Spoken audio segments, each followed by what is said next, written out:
So at the beginning of the game, you control the volcano. So you can choose to be a man or a woman. You can change some aspect of the face and the hairs. We didn't go too far into customization because the player evolves physically during the game. So Vulcan is a mercenary. He's part of a company of mercenaries. He's the explosive expert. And the mercenaries, this company has been hired by a priest called the Red Scribes. And those Red Scribes think they have found a way to defeat the wizards. They want to summon a fire demon, a very powerful fire demon. Turns out a little bit later in the game that the summoning goes wrong and the player gets possessed by the demon. That's where he gets his firepower. That's how the game becomes very interesting. So I'm just at the beginning of the game. It's a bit of a tutorial. It allows me to show you the game mechanics. So I'm going to skip some parts and dialogue from the presentation, so later on you can get hands-on on the game and play yourself. So right now, as a... sorry, I'm just going to remove the tutorial. As the explosive expert, I'm gonna have to craft some traps and booby trap the area before the enemies invade. So I'm gonna get some roots. In the game, you can craft pretty much all the usable items with the ingredients you find.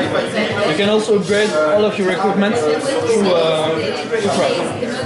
So here, I'm gonna craft 10 lines. Give them to Peeler. So Peeler is the new guy, he peels potatoes. And Peeler. Everybody got a nice nickname.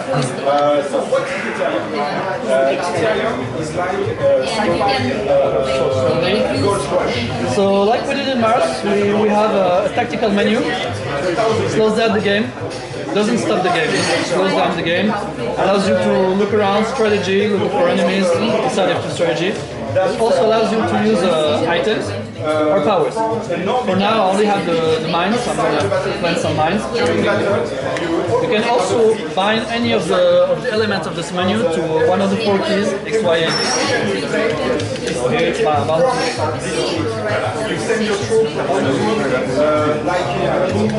Alright. So in Mad Flame we have 2 main fighting styles. We have the heavy weapon fighting style, which is a tanked fighting style, with swords, axes and hammers. We also have 2 daggers fighting style, which is a faster fighting style, but I'll show you that a bit later.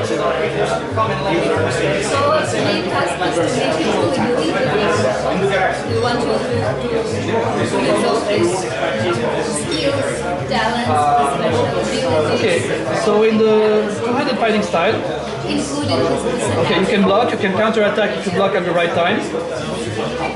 You have normal attack and area attacks, and you can also push enemies. Pushing is very nice against multiple enemies, especially the one that's coming right now, shielded enemy. He's blocking, so you can push him up. Counter is the defense. With the heavy weapons, you can also break shields. If you have chances of breaking.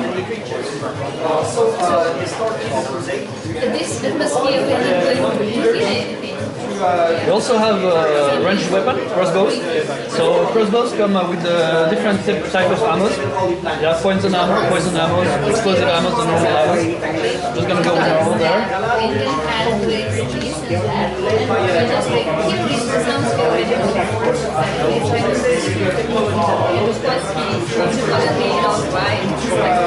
So in Ban by Flame we give the player a lot of tools to fight. This early in the game you only get 1 fighting style, but you already have ranged weapons, you have mines too. So it allows you to really think you're fighting. So right now I have all sorts of enemies. I'm going to focus on the crossbow enemy. I also have a mine over here, so I'm going to try to draw some other enemies on the map.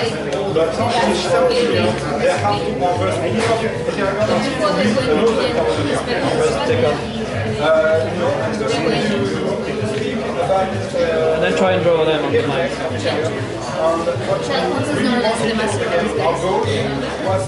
So we're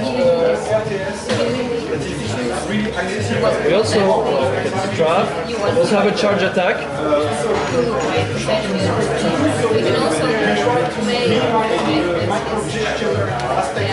Which will land many attacks. It's area attacks, so if you have a group of enemies, you take care of them. With the tank fighting style, you can really go into, if you upgrade all the skills tanking, if you go into the tanking class, you can really go into a fight against blazing. So one thing we also wanted to do in Bound by Flame is have huge enemies, like huge bosses. So this is one of the bosses of the game. I'll be fighting it a bit later.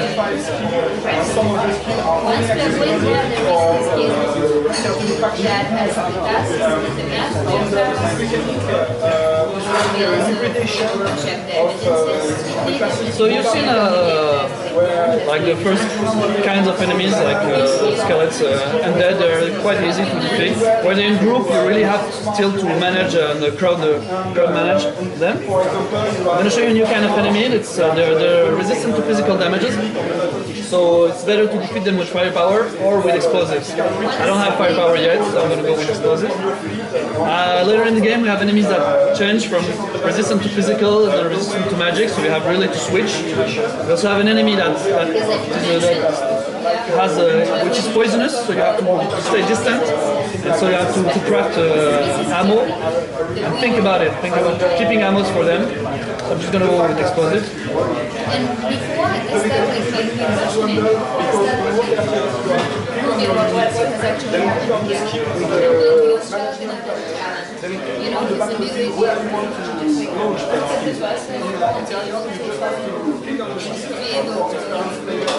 Okay, now I'm going to show you the other fighting style, two daggers fighting style. Two dagger fighting style is more the rogue fighting style. It's fast. It's you can switch enemies very fast. You can dodge. It's all about DPS and crowd management.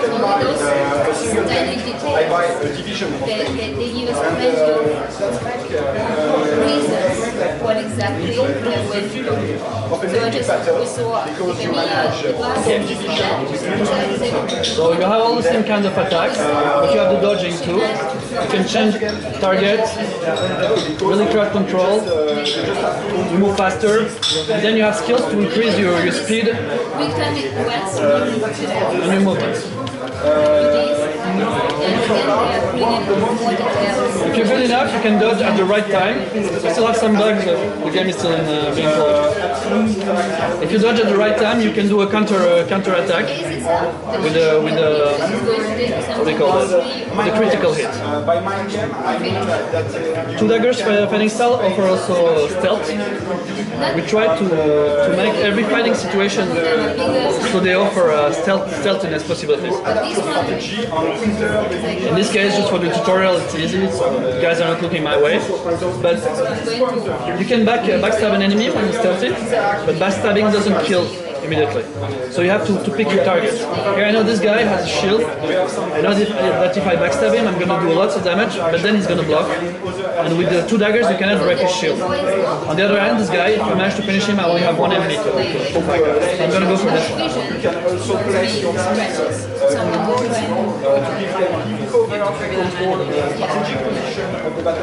So he's blocking. It's a real pain. So you can go ahead and change weapon anytime during the game, depending on your needs. You can also move around enemies. Okay, so I destroyed his shield, so I'm going to go back to daggers because I like it better. Okay. So now I just gained the level. I'm going to show you the skills, the skill trees. We have 3 skill trees in the game. For now we have 2 because I didn't unlock the firepower. I'm not possessed by the demon yet. So those 2 skill trees are based on the fighting styles. This one is the tank skill tree. If you want to go tank, you can increase your strength, your damages, and on top of each skill tree you have an ultimate power. Here you increase damage. The other skill tree is based on the rogue fighting style. It's more about speed, stealthiness, and movement. We also have what we call feats in the game. So feats are like small achievements in the game.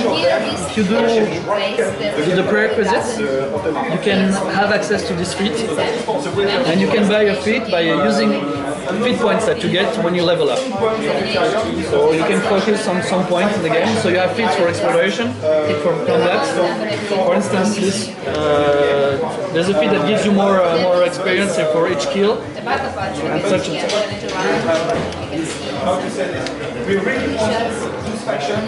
Okay, so now I'm just going to show you how the player gets possessed by the demon and how he gains his firepower.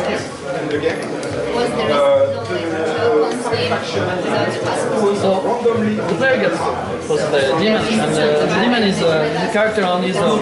So we have two characters in one body. The demon will talk in dialogues. He has his own goal. He wants to save the world. He wants to save the planet. He doesn't care about humanity. On the other hand, the human wants to save as much people as he can. So what will happen is the player will be given choices during the game for quests to branch the story. We will have quests that can only be done if you want to go demon. Quests that can only be done if you go human. A companion that unlocks only if you're demon or human. And also has an effect on the visual aspect of the player. I'll be showing you that in a minute. I'm just going to go this. This is the invocation. Understand strengths. So you have to collect trophy on them to combine the red card in their base to rally your faction. But killer robots, clearly a reference to Terminator. The killer robots can be run by developing special technologies. Look at him being a bit long and then skip through the online guys. On the battlefield, rally them to your fight. So here the demon has taken position of the player. I'll give him his power. Really focused on the narration and the dialogues in the game. I'm mainly showing you gameplay now, but we really put a lot of effort in dialogue, narration, lore. When you just capture specific points. Choices for the player. He has choices in the gameplay, but also in the story, the quest it makes, and the rewards.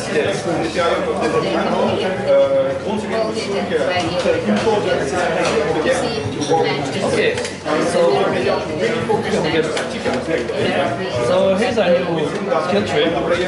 So the firepower, we have four main firepower. The fireball, which is classical, but in this case, the fireball, when it's launched, it's not homing. So if the target moves, you can set your weapon on fire, increase damages, increase fire damages, shield, absorb some of the damages, and the area setback.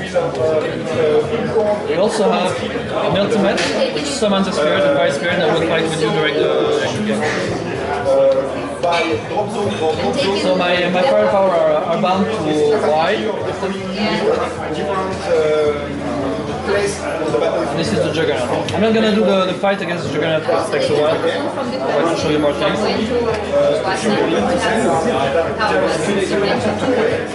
How many of these sort of larger bosses do you expect in the game?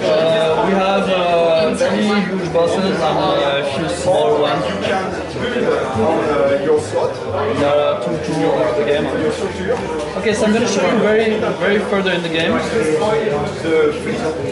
To show you how the demon really affects the gameplay, the story, and the character.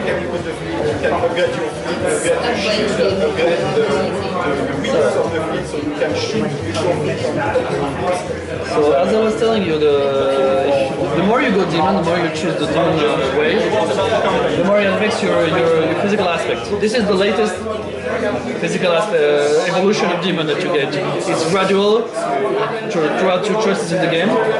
As you can see, it burns, you're on fire, you have horns, so you can't wear helmets, for instance, and your armor is broken, so you have less resistance. But on the other hand, you have more firepower and more mana. So really, you can. On the other hand, if you stay human, your equipment is more efficient, but you have less magical powers. So that's in gameplay how it affects the game. On top of affecting the quest, companion and dialogue. As for equipment, so as I was saying, for the heavy fighting style you have swords, axes, and hammers. All of your equipment can be upgraded. All of the equipment have 1 to 3 slots available. Thanks and tested axe. And I want to craft it. Every slot comes with its own recipes. You don't have to go loot for recipes. The recipes come with the weapon. But you need the ingredients though. So for instance, I want to upgrade this.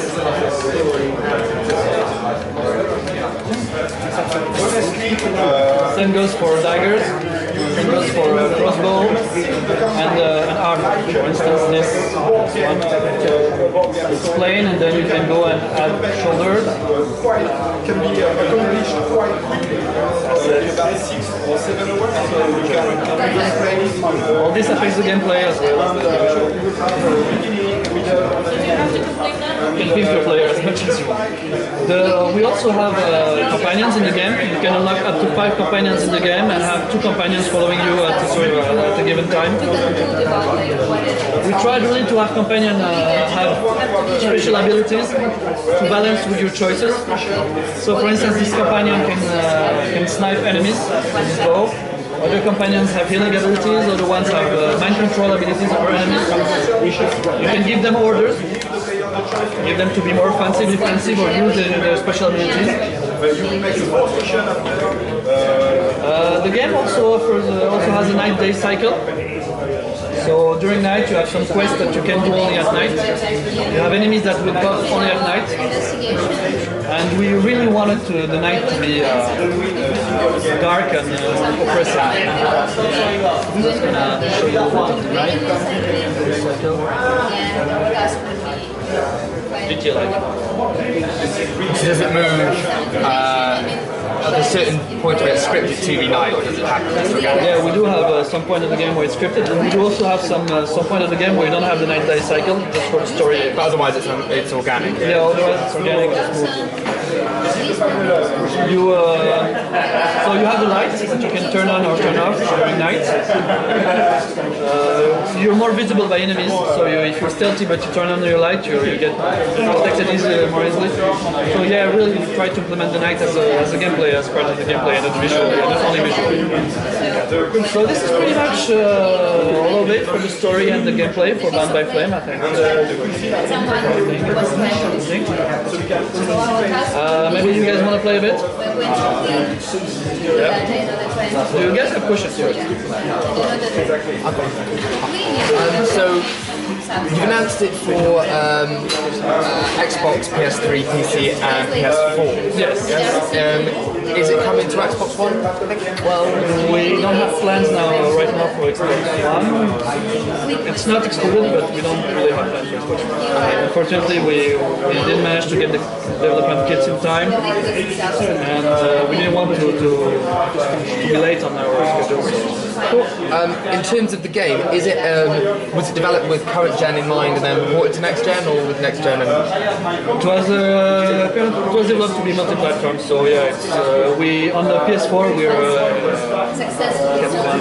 1080p, we're high resolution, high on the shadows and textures, but it was really developed to be all cross-platform. We added also on the PS4 the controls for the pad, the touchpad and the sound and the light. We didn't, but yeah, we're more cross-platform. we didn't specifically develop it for application. So it's not open world. No, it's not open world. It's hub-like. Okay. You go to a chapter. You have the various levels you can go to with various quests. You can win different orders. You can go from level to level inside the chapter until you finish all the quests and all the story-based quests. Then you move on to the next chapter, and then you get a hub again, and you move on. Is there a release window or anything? Sorry? Is there a release window? Yeah, so we're aiming for the second quarter of 2014. Very soon. We're in the polishing phase of the game right now, debugging and polishing. Okay.